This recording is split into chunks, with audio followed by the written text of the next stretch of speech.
Hi everyone, I'm Anshul Anand. I've completed my graduation from Kurukshetra University in BTech Computer Science in year 2019. So basically, I'm from coding background.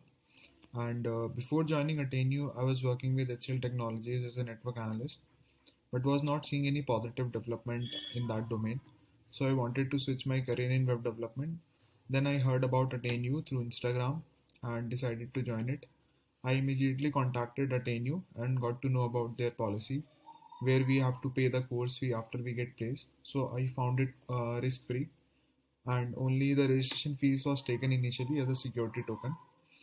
And the best thing about AttainU is their curriculum as it meets the industry standards and the instructors are well expert in their respective domain. Plus the daily coding challenges and weekly assignment which helps you in keep learning and exploring. And the placement experience was quite smooth.